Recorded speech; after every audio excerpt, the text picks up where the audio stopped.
तो फिर प्रहलाद का नाश कैसे हो सकता है? हो सकता है क्या? नहीं हो सकता है। तो अब दूसरी लाइन में क्या लिखा है?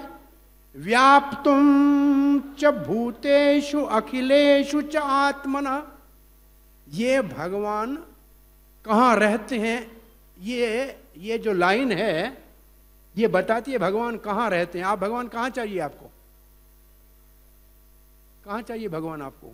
घर में चाहिए? दुकान पे चाहिए? कहाँ चाहिए? सब जगह चाहिए ना? सब जगह चाहिए ना? व्याप्तुम, वो सब जगह व्याप्त है। भूतेषु अखिलेषु, सारे के सारे प्राणियों में, कण कण में भगवान समाया हुआ है। कौन सी जगह है जहां भगवान नहीं है? कोई ऐसी जगह है जहां भगवान नहीं है? फिर मूर्ख लोग क्यों कहते हैं कि मूर्ति में भगवान कहां से आया? बहुत से मूर्ख लोग कहते हैं ये मूर्ति है, इसमें भगवान कहां से आया? तो उससे पूछो भगवान कहां है? सब जगह है। तो क्या मूर्ति सब जगह के अंदर नहीं आती है? बाहर है क्या? हाँ, मूर्ति सब जगह में नहीं है। भगवान सब जगह है। मूर्ति को छोड़ के ऐसे लिखा है क्या? हाँ? भाई, पानी धरती के नीचे सब जगह है कि नहीं है? धरती में खुदाई करोगे पानी है कि नहीं है? प्यास लगी है, जाओ धरती के अंदर से पानी लेके पियो, मिलेगा? हाँ, तो प्यास लगी है तो कहां पीने जाओगे? नल के पास। हाँ, पानी धरती में सब जगह है, लेकिन जिसने नल बनाया है प्यास वहां बुझेगी ना। भगवान सब जगह है, लेकिन यहां प्रभुपाद ने नल बना के रखा है, यहां आके प्यास बुझा लो। यहां प्रकट हुआ है। पानी सब जगह है, लेकिन प्रकट तो यहां है ना। सब जगह प्यास तो नहीं बुझ सकती है ना। तो भगवान सब जगह है, तो ये भगवान सामने खड़ा है। किसी ने हमको पूछा कि आपने भगवान को देखा है? हमने बोला वो मूर्ख है कि 30 साल से 35 साल से मंदिर रोज जा रहे हैं। हमने भगवान को देखा नहीं है। जो माल रोज भगवान को भोग लगता है वही खाते हैं। देखो, हमने बोला देखो ये हमारा शरीर मुफ्त का बना है, ये सब रबड़ी खा के बना है, गुलाब जामुन खा के बना है। आप देखने की बात करते हो, हम तो माल ही वही खाते हैं जो भगवान की प्लेट से वापस लौट के आता है। आप देखने की बात करते हो, हम तो खाने की बात करते हैं भैया। भगवान का माल खाते हैं। तो भगवान को देखो, रोज तो सुबह सवेरे 4 बजे भागते हुए मंदिर में भगवान को देखने आते हैं, नहीं तो काहे के लिए आते हैं? पागल हैं क्या? हाँ? बोले ये तो मूर्ति है। तो तेरी बुद्धि अभी ऐसी है, तुमको यहां भगवान दिख नहीं रहा है क्योंकि तेरा हृदय अभी तक शुद्ध नहीं हुआ है। इसलिए हृदय को पहले साफ कर लो। तो दूसरी लाइन में व्यासदेव ने लिख दिया, नारद जी ने ये कह दिया। पूरा 7वां स्कंद नारद बोलते हैं। बड़े महाजन नारद 7वें स्कंद को बोलते हैं। और सुन कौन रहा है? युधिष्ठिर महाराज। दूसरे धर्मराज महाजन है। 2 महाजनों के बीच में कथा हो रही है। ये तो 2 महाजनों के बीच में कथा हो रही है। और भगवान जब 2 महाजन मिलते हैं तो दुनिया की कथा नहीं करते हैं, भगवान की कथा करते हैं। तो यहां दूसरी लाइन में नारद जी कहते हैं वो भगवान जो कण कण में समाया हुआ है, हर एक प्राणी के हृदय में परमात्मा के रूप में है, वो भगवान क्या किया उसने? अदृश्य अत्यद्भुतम रूपम, एकदम दिखाई दे दिया। पहले नहीं दिख रहा था, अब अद्भुत रूप में दिखाई दिया। कहां से दिखाई दिया? प्रकट हो गए, उद्भवम, निकल के आ गए। कहां से निकल के आ गए? स्तंभे न, स्तंभ के अंदर से, खंभे के अंदर से निकल के आ गए। कहां था खंभा? सभायाम, सभा के अंदर। और सभा के खंभे से निकल के आए। कैसे दिख रहे थे? बोला न आदमी दिख रहे थे न पशु दिख रहे थे। ऊपर देखते तो शेर दिख रहा है, नीचे देखते हैं तो मानव दिख रहा है। तो ऐसे रूप में अद्भुत में प्रकट हो गए। तो अब ये प्रश्न उठा है कि भगवान कहां से प्रकट हुए? खंभे से प्रकट हुए। अभी हम ड्रामा करते हैं, रात को देखो कहीं ड्रामा करेंगे तो एक भक्त को नरसिंहदेव बना के खंभे में छुपा के रखेंगे, तब निकलेगा। तो क्या कोई नरसिंहदेव को खंभे में छुपा के आया था क्या हिरण्यकश्यप के लिए? हाँ, नहीं। 2 बातें सिद्ध होती हैं। पहली बात सिद्ध क्या होती है? कि कि भगवान सब जगह है। और दूसरी बात सिद्ध क्या होती है, वो निकलता तब है जब कोई भक्त कहता है, नहीं तो नहीं निकलता है सब जगह। लेकिन प्रकट तब होता है जब कोई भक्त कह दे तो भगवान प्रकट हो जाएगा। जहां भक्त कहेगा वहां प्रकट हो जाएगा। अब आपको भगवान चाहिए? हाँ, आप दुखी हो, परेशान हो, हाँ, भगवान चाहिए? चाहिए नहीं चाहिए? अभी तो प्रसाद चाहिए मेरे को लगता है। हाँ, ये भगवान वाले नहीं, प्रसाद। आज व्रत है नरसिंह देव चतुर्दशी का, आज प्रसाद की छुट्टी है। ठीक है? हरे कृष्णा हरे कृष्णा कृष्णा कृष्णा हरे हरे, हरे राम राम राम हरे हरे। तो भगवान सब जगह है, पहले ये विश्वास होना चाहिए। बाहर नरसिंह हो, हृदय नरसिंह हो। नरसिंह बाहर भी है, अंदर भी है। बोला बाहर क्या करेगा? बोला बाहर वाले लोगों से रक्षा करेगा। जो बाहर आतंकी लोग हैं, आतंकवादी लोग हैं, ईर्ष्यालु लोग हैं, उनसे रक्षा करेगा, उनका विनाश करेगा। बोला अंदर से क्या करेगा? बोला अंदर, हमारे अंदर भी जो हिरण्याकश जैसे भोग की वासनाएं हैं उनको भी नाश करेगा। अंदर से हमारे अज्ञान को नाश करेगा। आज सुबह अपने राधा राधिका रमन मंदिर कृष्ण बलराम पंजाई बाग में 5वें स्कंद भागवत से प्रहलाद महाराज की प्रार्थना को पढ़ रहे थे। वो प्रहलाद महाराज अभी इस भौम सर्ग में रहते हैं, कहीं गए नहीं है प्रहलाद महाराज। अभी भी आज हरि वर्ष में प्रहलाद महाराज भगवान नरसिंह देव की स्तुति कर रहे हैं। ये हरि वर्ष कहाँ है? हमारा भारत वर्ष है। ऐसे और 8 वर्ष है जम्बू द्वीप में, उनमें से एक हरि वर्ष है। और हरि वर्ष में प्रहलाद महाराज कहते हैं, ये नरसिंह देव आप तेज वज्र जैसे नाक और दांतों के साथ प्रकट हो जाओ। भगवान ने बोला अभी तो हिरण्याकश्यप है नहीं, क्या करूं प्रकट होके, काम क्या है भाई, क्यों मुझे कह रहे हो प्रकट होने को, हिरण्याकश्यप तो है नहीं।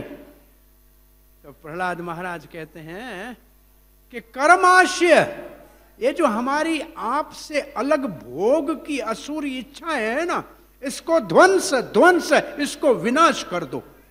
अब प्रहलाद महाराज क्या मांग रहा है कि हमारे अंदर जो असुरी भोग की वासनाएं हैं, जो हम संसार में भगवान से अलग होके भोग करना चाहते हैं, इसको नाश कर दो।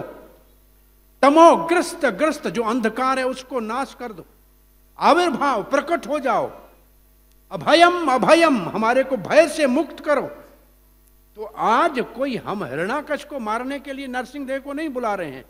हम अंधार, हमारे अंदर जो भय है, अज्ञानता है, उसको नाश करने के लिए, और जो भगवान से अलग होकर भोग की भावना को असुरी भावना कहते हैं, उसको नाश करने के लिए नरसिंह देव का आवाहन करते हैं कि नरसिंह देव प्रकट हो जाइए, हमारे अंदर से ये सब दुर्गुणों का नाश कर दीजिए। हृदय को अभय, हमारा अभय कर दीजिए, हमें भय से मुक्त कर दीजिए, अज्ञानता का नाश कर दीजिए। तो ऐसे प्रकट के लिए प्रार्थना करते हैं। तो यहां जब ऐसे प्रहलाद महाराज ने कहा, आप सब इस कथा को जानते हैं, प्रहलाद महाराज 10वें अध्याय में कहते हैं इसके, नरसिंह देव, जब नरसिंह देव ने कहा कि कुछ वर मांग लो, मैं आता हूं तो वरदान देता हूं, आप कोई वर मांग लो। तब बड़ा अच्छा श्लोक कहा है। प्रहलाद महाराज कहते हैं, आपने मुझे यहां भेजा था भक्तों के गुणों को प्रकाशित करने के लिए। नरसिंह देव को प्रहलाद कहता, आपने मुझे यहां भेजा है कि मैं भक्तों के, शुद्ध भक्तों के गुण को प्रकाशित करूं। प्रभुपाद जी तात्पर्य में लिखते हैं कि प्रहलाद महाराज नित्य सिद्ध भक्त वैकुंठ से आए हैं, वो शुद्ध भक्त के लक्षण प्रकट कर रहे हैं। और तब कौन से लक्षण को प्रकट करने के लिए प्रहलाद महाराज कहते हैं, तो फिर आप मुझे लालच क्यों दे रहे हैं कि मैं संसार की कोई कामना की पूर्ति के लिए आपसे वरदान मांगूं? मुझे ये आप लालच क्यों दे रहे हैं? क्योंकि मुझे आपने भेजा ही भक्त के गुणों का प्रकाशित करने के लिए है, तो भक्त आपसे कुछ मांगता थोड़ी है। अगर मैं भक्ति करूं और फिर आपसे कुछ मांग लूं तो ये तो वाणिज्य हो गया, ये तो व्यापार हो गया। तो आप मुझे अगर वरदान देना ही है, क्योंकि आप वरदाता है, वर तो देते ही हैं, अगर वर देना है तो मेरे हृदय से मांगने की इच्छा कभी उत्पन्न ही ना हो, ऐसा वर दीजिए। कितनी बड़ी अद्भुत शिक्षा। इसलिए प्रहलाद महाराज को महाजन कहते हैं कि उनकी शिक्षाओं को जीवन में धारण करना चाहिए। नहीं मांग, मैं कुछ नहीं मांगू, ऐसे मेरे ऊपर कृपा कीजिए। फिर जब भगवान ने कहा कि प्रहलाद अब तुम्हारे को राज करना है, तुम्हारे पिता के सिंहासन पे बैठना है, प्रभु पहले तो नरसिंहदेव स्वयं बैठे सिंहासन के ऊपर, उसको प्रसाद के रूप में प्रहलाद को कहा कि अब आपको राज करना है। तब प्रहलाद कहता है, सुनिए सुनिए, एक अभी वरदान दीजिए। अरे पहले तो मांग नहीं रहा था, अभी मांग रहा है। पहले कहा था कोई वरदान नहीं चाहिए, अब क्यों मांग रहे हैं? तब प्रहलाद कहता है, अपने लिए नहीं मांग रहा हूं, अब आपको वरदान देना है तो ये मेरा पिता आपका द्वेषी था, इसका उद्धार कर लीजिए। तो भक्त क्या मांगता है? भक्त दूसरों को दुखी देख नहीं सकता है, दूसरों के दुख के निवारण के लिए भगवान को प्रार्थना करता है, लेकिन अपने लिए नहीं करता है। ये भक्त की पहचान है। एक चैतन्य महाप्रभु की लीला में भक्त हैं, उनका नाम है वासुदेव दत्त। वो एक दिन चैतन्य महाप्रभु कहते हैं कि दुनिया में लोग बेचारे बहुत दुखी हैं, पाप के कारण सबको नरक में जाना पड़ेगा, मैं ये इनका दुख देख नहीं सकता हूं। एक काम कीजिए महाप्रभु, मेरे को नरक में भेज दीजिए, मैं सबके पापों का दुख भोग लूंगा, इन लोगों को मुक्त कर दीजिए।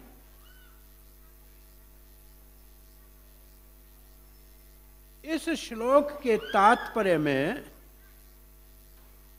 प्रभुपाद जी लिखते हैं कि ईसाई लोग कहते हैं कि अब हजरत ईसा जीसस क्राइस्ट को मानोगे तो आपके पाप उठाएगा,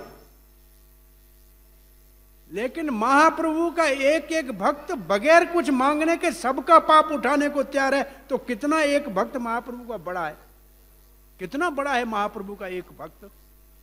एक एक भक्त चैतन्य महाप्रभु का एक एक ब्रह्मांड को तार सकता है, इतनी उसमें शक्ति है एक एक महाप्रभु का भक्त। और एक महाप्रभु का परिकर अभय चरणार भक्ति वेदांत स्वामी श्रीला प्रभुपाद कृष्ण कृपा मूर्ति पूरे विश्व को कैसे कृष्ण भावना अमृत संघ के आंदोलन के द्वारा आध्यात्मिक मार्ग ऐसे खोल के रख दिया है भगवत धाम जाने का। एक व्यक्ति ने किया कि नहीं किया? एक महाप्रभु का पार्षद एक एक लोक को तार सकता है, उसमें यह शक्ति। और फिर महाप्रभु कहते हैं, तुम ही प्रहलाद, तुम प्रहलाद हो, वासुदेव तुम प्रहलाद हो। ऐसे प्रहलाद ने असुरों के उद्धार के लिए भगवान को प्रार्थना की थी, बोला मैं अकेला नहीं जाऊंगा वैकुंठ, जब तक ये सब नहीं जाएंगे मैं नहीं जाऊंगा। फिर महाप्रभु कहते हैं, कृष्ण असमर्थ नहीं, कृष्ण असमर्थ नहीं है कि तुम्हें नरक में पाप के लिए भोगे तब सबका उद्धार करे। तुम भक्त हो, महाप्रभु कहते तुम भक्त हो, तुम इच्छा करो कि सबका कल्याण हो। तो भगवान कृष्ण भक्त वांछा पूरी करे और नहीं कृत्य। कृष्ण को और कई काम नहीं है, बांसुरी बजाता है, केवल भक्त की इच्छा पूरी करता है। तुमने अगर इच्छा कर दी कि सारा लोक तर जाए तो ये सारे लोग साधु हो जाएंगे, अपने आप भगवत धाम चले जाएंगे। और एक लोक को तारना कृष्ण के लिए ऐसे है जैसे एक सरसों के दाने को गिरने के बाद कोई नहीं देखता है। बोरी भरी सरसों के ऐसे अंदर से एक दाना गिर जाता है, कोई चुनता है क्या? रसोई में एक सरसों का दाना गिरता है, चुनते हैं? वो भगवान के लिए एक लोग एक सरसों के दाने के बराबर भी नहीं है। और भगवान का भक्त अगर वांछा करे, इच्छा करे, तो भगवान श्री कृष्ण वो इच्छा पूरी करते हैं। और यहां वही बात है, भक्त की इच्छा को, भगवत के वचन को भगवान पूरा करते हैं। तो ऐसे अद्भुत ये कृष्ण भावना अमृत संघ का आंदोलन भी प्रभुपाद ने लोगों को दुखी देख के सुखी करने के लिए बनाया। अमेरिका में उतरते ही प्रभुपाद ने देखा कि रजोगुण में लोभ के कारण, तमोगुण में अज्ञानता के कारण ये लोग इधर से उधर भाग रहे हैं, बड़ा दुखी हैं। कृष्ण आपने मुझे यहाँ लाया है, आप मुझे यहाँ लाए हैं, मैं इसको भागवत के शिक्षा से सुखी कैसे कर पाऊंगा? फिर प्रभुपाद ने वेदों की स्तुति से, दसम स्कंद से ये भाव लिया कि आप सबके हृदय में है ना, आप इनके हृदय में हैं, आप मुझे यहां लाए हैं, तो आप इनके हृदय से इनको प्रेरित करना कि मेरी बात को समझ ले और आपकी भक्ति करें। भगवान ये मैकेनिज्म है, ये प्रणाली है भक्तों की, सबका हित। उसके दूसरे श्लोक में 5वें स्कंद में प्रहलाद कहते हैं, पूरे विश्व का स्वस्ति अस्तु विश्वम, स्वस्ति अस्तु विश्वम, पूरे विश्व का कल्याण हो। खल प्रसीदतम, और जो ईर्ष्यालु बहुत खल नायक है वो भी शांत हो जाएं, उनका भी कल्याण हो। ये भक्ति की, भक्त लोग द्वेषियों का भी उद्धार करना चाहते हैं, असुरों का भी उद्धार करना चाहते हैं। तो यहां इस श्लोक के तात्पर्य में प्रभुपाद जी लिखते हैं, अब ये श्लोक का अर्थ समझ में आ गया कि भगवान जो सर्व जगह व्यापक है, वो अपने भक्त के वचन को सत्य करने के लिए हिरण्याकश के सभा के खंभे से नरसिंह के रूप में प्रकट हुए। ये इसका अर्थ है। क्यों प्रकट हुए? भगवान अपने भक्त के वचन को सत्य करने के लिए। इस विधातुम को लेके एक और भी विचार आता है। प्रभुपाद ने तात्पर्य की आखिरी लाइन में लिखा है, विधाता ब्रह्मा ने भी एक वचन कह दिया था हिरण्याकश को। क्या वचन कह दिया था? कि तेरे को इंसान नहीं मारेगा, पशु नहीं मारेगा। तो भगवान न इंसान बन के आए न पशु बन के आए, वो ब्रह्मा जी के भी सारे वरदानों को सत्य किया और फिर भी हिरण्याकश को मार दिया। कितना शक्तिशाली हिरण्याकश था मालूम है? सारे देवता कांपते थे हिरण्याकश। अभी यहां लड़ाई जब हो रही थी हिरण्याकश की और नरसिंह देव की, तो देवता बादलों के पीछे छुप के देख रहे थे कि कब ये मरे ताकि हम नीचे उतरें। इतने डरे हुए थे। और एक लड़ाई के बीच में भगवान को तो शाम का इंतजार करना था, दिन में मारना नहीं था, नहीं तो ब्रह्मा जी का वचन झूठा हो जाता। अब एक पकड़ा हुआ हिरण्याकशिपु हाथों से निकल गया तो देवता परेशान हो गए कि ये बच गया, मरेगा कैसे, बड़े परेशान हुए। और फिर थोड़ी देर के बाद खड़ग उठाकर और ढाल उठाकर ऐसे हाथ में और लड़ने के लिए भगवान के सामने आया। इतनी तेजी से चला रहा था, ऊपर नीचे के दिखता नहीं था है कहां। और भगवान जैसे बाज नहीं झपक के किसी को पकड़ता है, ऐसे पकड़ के ऐसे रख दिया आपने यहां जांघों के ऊपर, और फिर उसका ऑपरेशन पेट का ऐसे खोल के अंतड़ियां निकाल के ऐसे गले में डाल दी। सारा खून इधर उधर बिखर गया। हिरण्याकश तो शांत हो गया, लेकिन दूसरे असुर नजदीक आने लगे। वो नाखून की चोटी से ऐसे करते रहे, सबके गर्दन कटते गए और सारे असुर समाप्त हो गए। और क्रोध नरसिंह देव का ऐसा भयानक था। तब तो देवता ने देखा अब मर गया, सब नीचे उतर के आए कि बड़ी धन्यवाद करते हैं भगवान, आपने बड़ी कृपा की। भगवान और ज्यादा क्रोधित हो जाए। ब्रह्मा जी प्रार्थना की तो डबल क्रोध हो गया, शंकर जी ने की तो 3 टाइम हो गया, इंद्र ने की तो 4 टाइम हो गया, क्रोध बढ़ता जाए। सबने कहा लक्ष्मी देवी को, आपका पति देव है, शांत कर लो। लक्ष्मी ने सोचा हाँ मैं जाती हूँ, थोड़ी आगे गई, इतने बड़े नाखून देखे, दांत देखे, बोला इस रूप में मूड ठीक नहीं है, आज नहीं जाऊंगी नजदीक, और लक्ष्मी पीछे हट गई। अब सब दुखी होके प्रहलाद को कहते तो आपके लिए प्रकट हुए हैं, आप शांत कीजिए। और निडर होके प्रहलाद 5 साल का बच्चा प्रणाम किया, और ऐसे नरसिंह देव ने उठा के उस बच्चे को सर के ऊपर हाथ रखा। भगवान का हाथ सर के ऊपर रखना, उसके हृदय के अंदर आनंद का उल्लास हो गया, अज्ञानता का नाश हो गया। भगवान ने गोद में बिठाया, और क्योंकि भगवान अब मुख उनका निरकेसरी थे, शेर जैसे थे, प्रहलाद को चाटने लगे जैसे शेरनी अपने बच्चे को चाटती है और सुख लेती है। चाटते चाटते भगवान ने प्रहलाद के कान में कहा, बेटा मुझे माफ करना, क्षमस्व माम, क्षमस्व माम, मुझे क्षमा करना, मेरे को आने में देर हो गई, आपने मेरे लिए बहुत कष्ट सहा है, आपने मेरे लिए बहुत कष्ट सहा है, मुझे क्षमा करना। और तब प्रहलाद हाथ जोड़ के प्रार्थना करने लगा। फिर प्रहलाद की बहुत सुंदर लंबी प्रार्थना है, और भगवान नरसिंह देव प्रहलाद से शांत हो गए। तो प्रभुपाद जी आगे लिखते हैं कि ऐसे प्रकट्य जो हुआ नरसिंह देव का,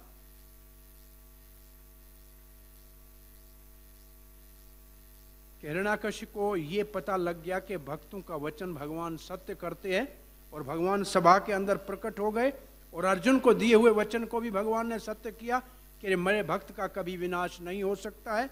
और ब्रह्मा जी के दिए हुए वचन को भी भगवान ने सत्य किया कि कोई भी ब्रह्मा के वरदान को न तोड़ते हुए हिरण्याकश्यप का भगवान ने उद्धार कर दिया। कौन था हिरण्याकश्यप जी? हाँ, कौन था हिरण्याकश्यप? कौन था भाई?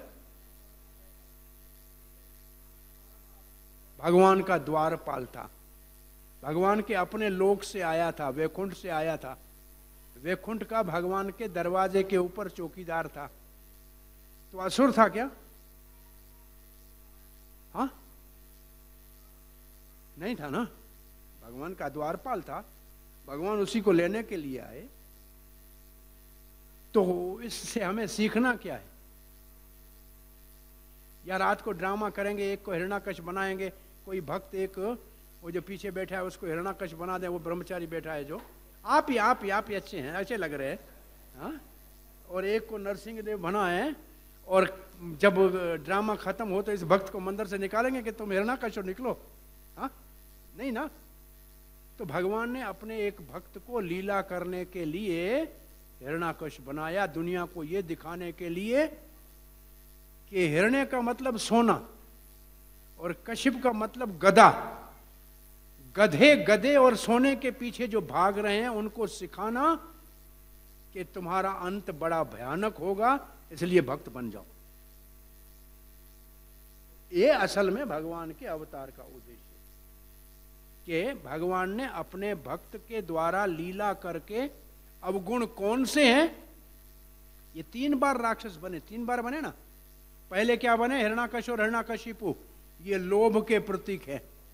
दूसरी बात बने रावण और कुंभकर्ण, ये काम के प्रतीक हैं। और फिर बने शिशुपाल और दंडवकर, ये क्रोध के प्रतीक है। काम, क्रोध, लोभ, नरक द्वारम, ये तीनों नरक में ले जाएंगे, ये भगवत गीता में लिखा है ना। तो ये 3 नरक में जाने वालों को बचाने के लिए भगवान ने ड्रामा किया है। ये भगवान की लीला है। यहां तो दशहरे के दिन रावण बना के और कहते हैं कि इस रावण का हम वध करेंगे। बोला वध कैसे करेंगे? तो तीर मारने के लिए रावण को किसको बुलाते हैं? किसको बुलाते हैं जी? हाँ हाँ, किसी मंत्री शंत्री को बुलाते हैं ना। क्या वो रावण से कम है क्या? हाँ, अभी असली भगवान के भक्त को मारने के लिए अब नकली रावण को बुलाते हैं। असल में बड़े से बड़ा अपराध है ये। वो पुलस्त का पौत्र है, ब्राह्मण है, भगवान की लीला के लिए आया, भगवान का पार्षद है, उसको मारने के लिए कोई बदमाश पकड़ के लाओ तो ये बड़ा अपराध है। और इस अपराध की परिणाम आप जाके चिट्ठे में देखना, जो ये काम करते हैं उनका कुल नाश हो गया, उनका कुल नाश हो जाता है, जाके ढूंढ लेना। अरे अपने अंदर रावण बैठा है, उसको मारने की शिक्षा देने के लिए, रावण का वो तो बना के फटाके फाड़ने के लिए नहीं है। प्रभुपाद जी कहते रावण कौन है? जो सीता को उठा के भोगना चाहे और राम को वन में भटकने के लिए छोड़ दिए, वो रावण है। तो सीता लक्ष्मी है, धन है, उसको तो भोगते हैं और भगवान के मंदिर में रुपया चढ़ाने में बुखार आता है हमको। ये रावण हुए कि नहीं हुए? भगवान की सेवा के लिए 10 रुपया जेब से निकलने से पहले, कलयुग की एक पहचान एक है, कलयुग ने बताया सुई के सोराख में से हाथी गुजर गया, पूंछ अटक गई। बोला ये क्या? बोला कलयुग के लोग शादी पार्टी विवाह जन्मदिन में लाखों करोड़ों खर्च करेंगे और किसी भूखे को भोजन खिला के मंदिर में सेवा करनी हो तो 10 रुपये के लिए भी 10 दिन घर से बाहर नहीं निकलेंगे, पूंछ अटक जाएगी, हाथी पूरा निकल जाएगा। ये कलयुग के लोगों की पहचान है। ये जो हिरण्याकश जैसी वृत्तियां हैं, इसको नाश करना है। भगवान से अलग भोग को असुरी वासना कहिए, और प्रहलाद कहता है भगवान इसको नाश करो, कृपा करके इसको नाश करो।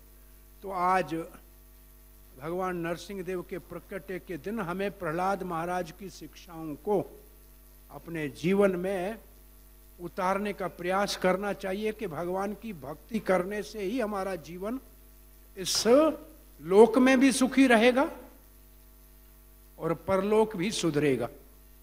नहीं तो इस दुनिया में चाहे राजा महाराजा बन जाए, लेकिन दूसरे जन्म में कुत्ते बिल्ले कीट पतंग बन जाएंगे तो सब किया धरा पानी में चला जाएगा। इसलिए निश्चित रूप से भगवत गीता के इस श्लोक को, जो भगवान का सीधा आदेश है, भव मद भक्तो, मेरे भक्त बनो, भगवान ने ये आदेश दिया है मेरे भक्त बनो। और ये आदेश लड़ाई से पहले दिया है, महाभारत लड़ाई शुरू नहीं हुई है उससे पहले का भक्त बनो।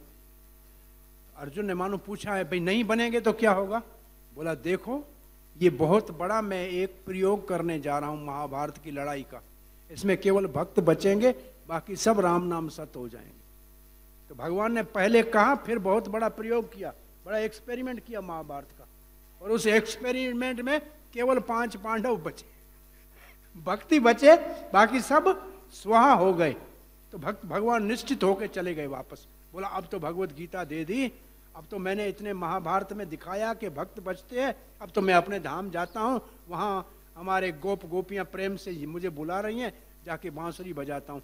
ऊपर गए, नारद जी घूमते हुए पहुंचा ऊपर, भगवान ने पूछा सब भक्त बन गए?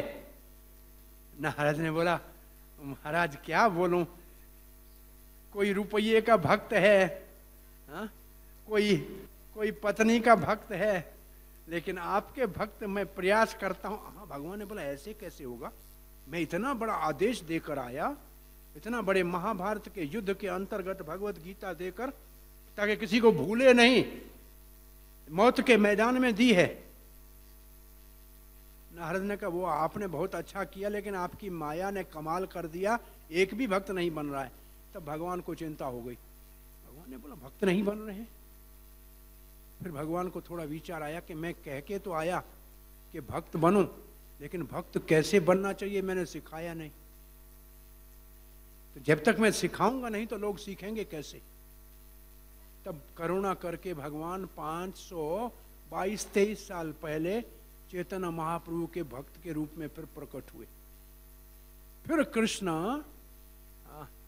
नंद सुतम, पुनः नंद सुतम, क्या है ये श्लोक?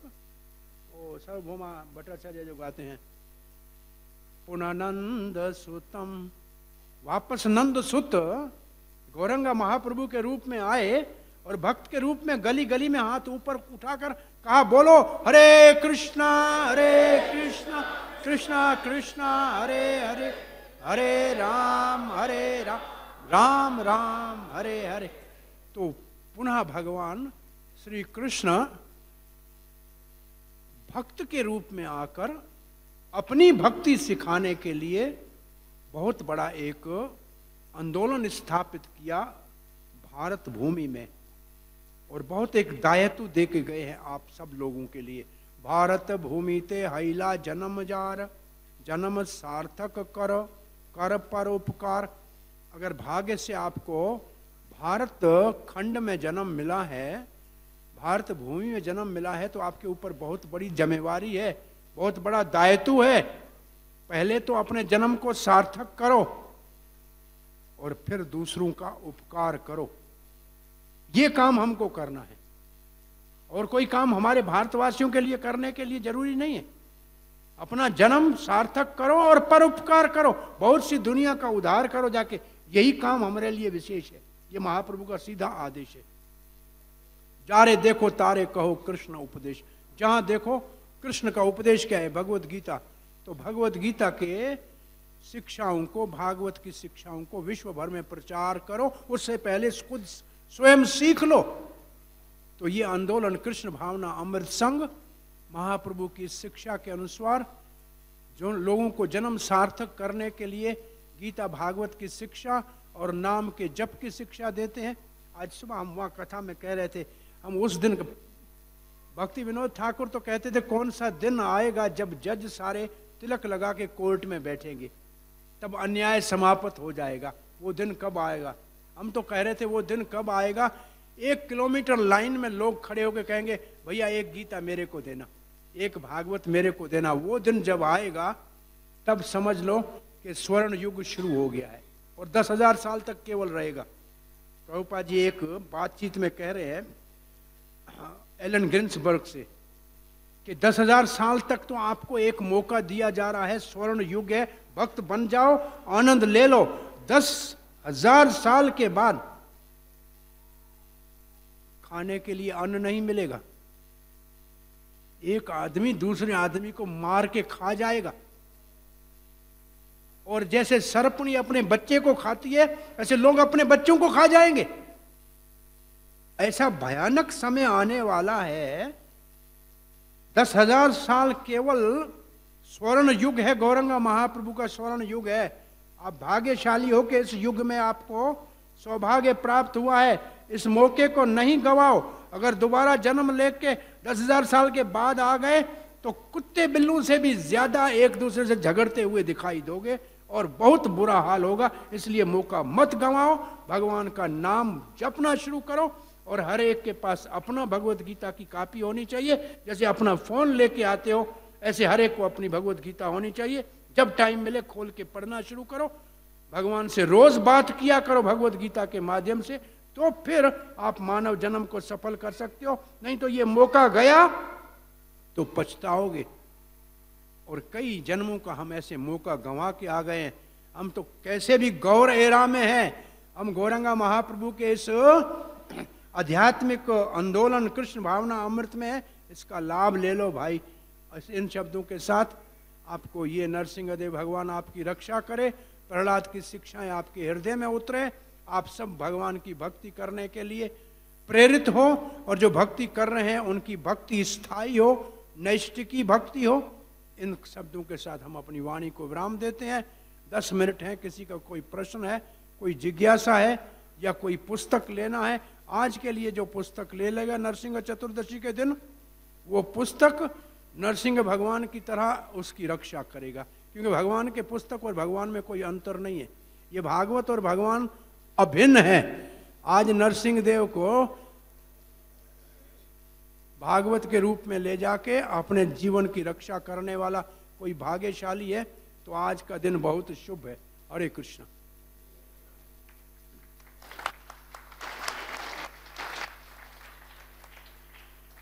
कोई प्रश्न है, कोई जिज्ञासा है?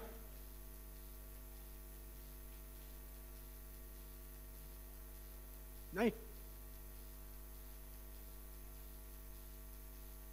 हरे कृष्ण। नहीं कोई प्रश्न नहीं?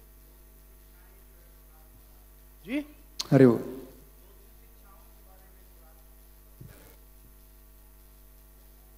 प्रहलाद महाराज की एक शिक्षा तो ये है कि ब्राह्मण चाहे 12 कर्मों में निपुण हो और भगवान का भक्त नहीं है तो किसी काम का नहीं है, और कोई नीच घर में जन्म ले और भगवान की भक्ति करे तो महान संत के स्थान के ऊपर बैठने का अधिकारी है।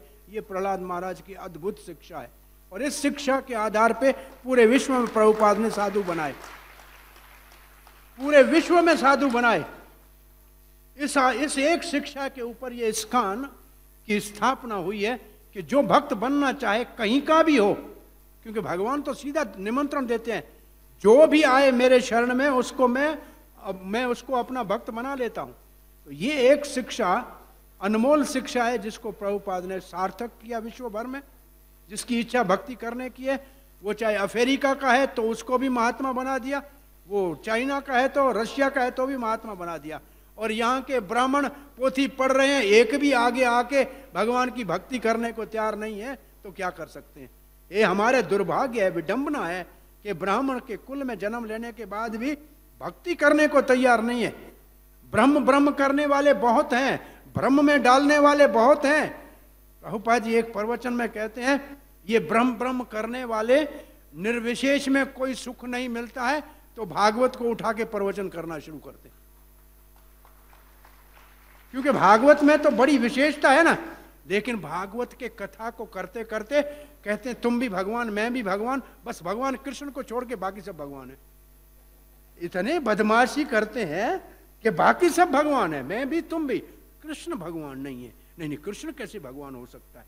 तो वो भी इसलिए भारतवर्ष के अंदर धर्म को सही दृष्टि से समझा भी नहीं गया, प्रचारित भी नहीं किया। ये तो प्रभुपाद ने उस खजाने को खोला है, तो आज पूरे विश्व के अंदर आप सबको भगवान की सेवा भी मिल रही है, कीर्तन भी मिल रहा है। किसी को यहाँ कोई कहता है मत आओ हमारे मंदिर में, कोई मना है किसी को? कोई भी आ सकता है ना। फिर भी अभी नहीं कोई आ रहा है। अंतर्राष्ट्रीय का मतलब हर जाति से, हर वर्ण से, जहां से भी आना हो, सर्वजानक, सर्वभौमिक, सर्वकालीन, ये शिक्षा है प्रहलाद महाराज की। एक ये शिक्षा हमारी समझ में आ जाए तो हम झगड़ों से मुक्त हो जाएं और सबको भगवान की भक्ति प्राप्त हो। और दूसरी प्रहलाद महाराज की शिक्षा,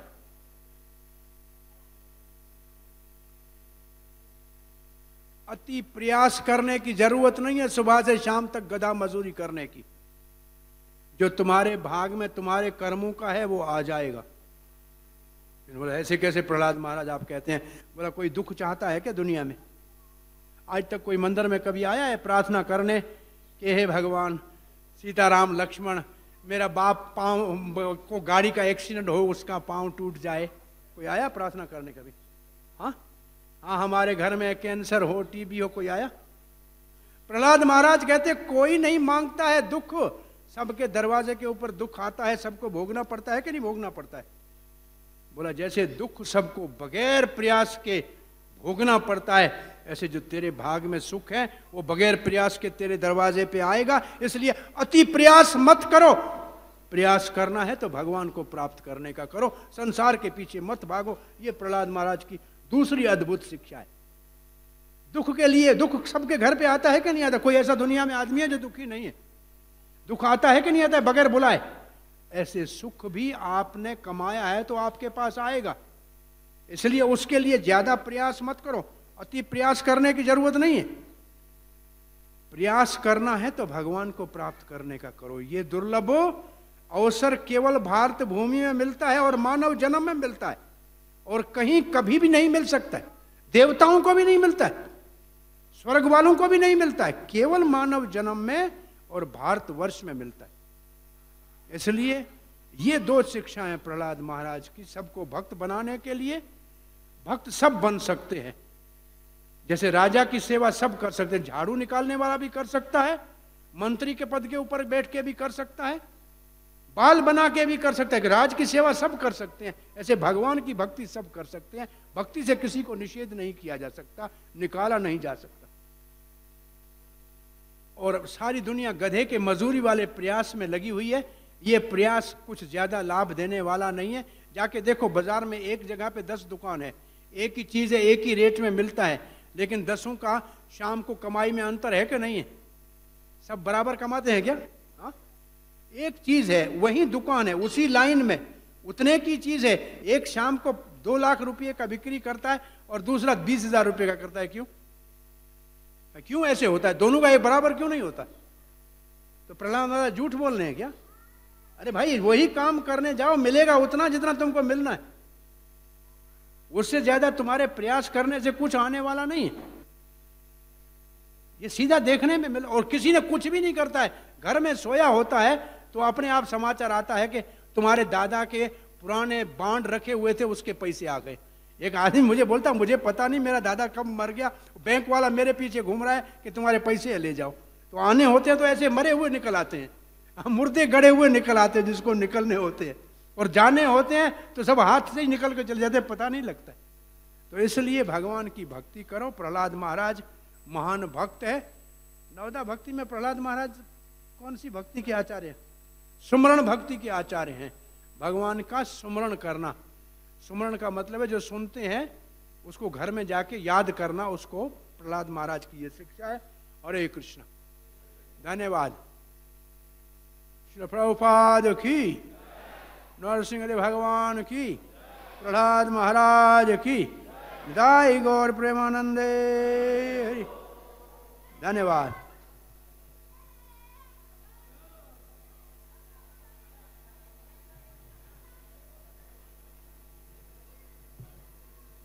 खबरदार खुश है।